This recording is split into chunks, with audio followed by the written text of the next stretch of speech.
مرحبا بكم الناس الكل. إذا ما زلنا نتابع في الحرب الإيرانية والاعتداء الأمريكي الإسرائيلي على إيران، لكن باعتبارنا تونسيين نحن نتابعوا فيها عبر شاشات التلفاز، ونعتقد انه الحرب هذه مش باش تاثر علينا بشكل من الاشكال، سواء للبعد الجغرافي او للبعد السياسي او البعد الثقافه. لكن في حقيقه الامر الحرب هذه باش تاثر برشا على تونس، من خلال انه المحروقات في تونس هي مدعومه من طرف الدوله. خلينا نفهم كيفاش تم العمليه بشكل بعجاله.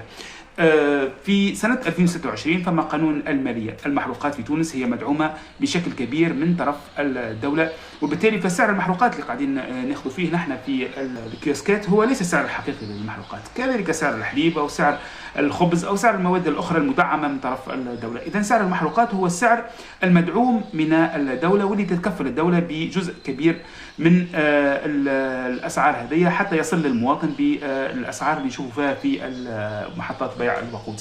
إذن في سنة 2026 الدولة حطت فرضية لسعر البرميل من المحروقات اللي هو 69.9 دولار للبرميل الواحد. قبل الحرب على إيران كانت الأسعار 67 دولار للبرميل.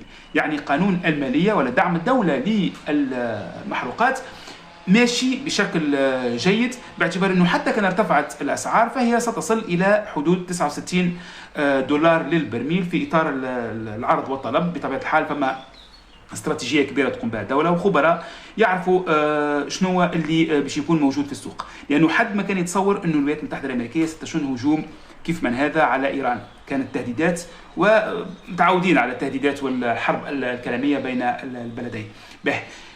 منذ انطلاق الحرب سعر برميل البترول انطلق مباشرة إلى 80 دولار للبرميل. نحن قلنا أنه الدولة حاطة فرضية قصوى على أساس أنه 69 دولار للبرميل حتى تتمكن هي من دعم المحروقات ب5 مليار دينار، مش 5 مليارات، 5 مليار دينار. هذا دعم المحروقات إذا كان سعر البترول البرميل الواحد 69 دولار. الآن منذ الحرب اليوم الأول من الحرب وصل إلى 80 دولار للبرميل.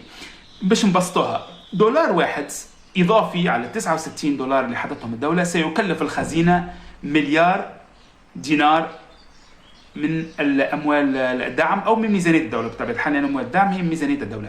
احنا توا نتحدث في هذه اللحظة على البترول اللي ارتفع إلى 100 دولار للبرميل، يعني ارتفاع كبير.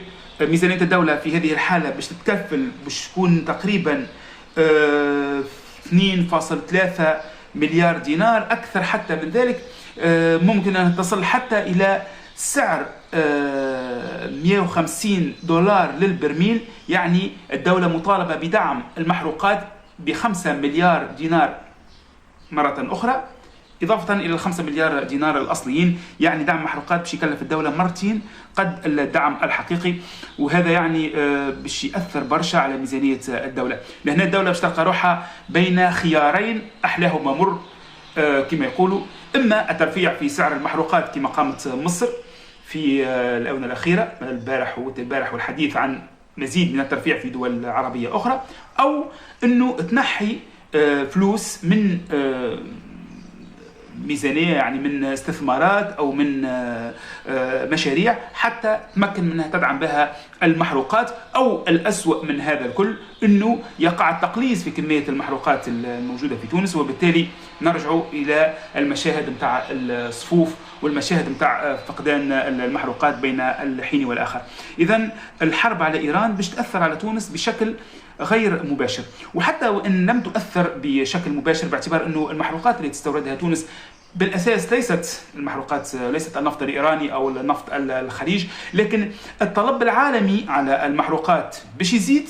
إذن باش تولي المحروقات تمشي للأكثر مالا وأكثر قوة، وبالتالي في كل الحالات العالم كل شيء يتأثر بهذه الحرب. هذاك علاش في تونس عند مشاهدة الأخبار فإنه الأغلب أنه باش نكون نتمناه أنه الحرب هذه توفى في أسرع وقت ممكن، حتى تكون تأثيراتها الاقتصادية أقل في الأيام القادمة، مع العلم أنه راه التأثيرات الاقتصادية جايينها لا مفر من هذه التأثيرات، لأنه منذ بداية الحرب إلى حد هذه اللحظة، يعني تقريبا طيلة هذه الأيامات ميزانية الدولة قاعدة تخسر في أموال من أجل دعم المحروقات. وحتى وانتهت الحرب فإن مضيق هرمز سيبقى خطرا على مرور السفن، والأسواق العالمية ستبقى متذبذبة، وبالتالي فإن التعافي سيتطلب يعني العودة إلى 69 و 67 دولار للبرميل.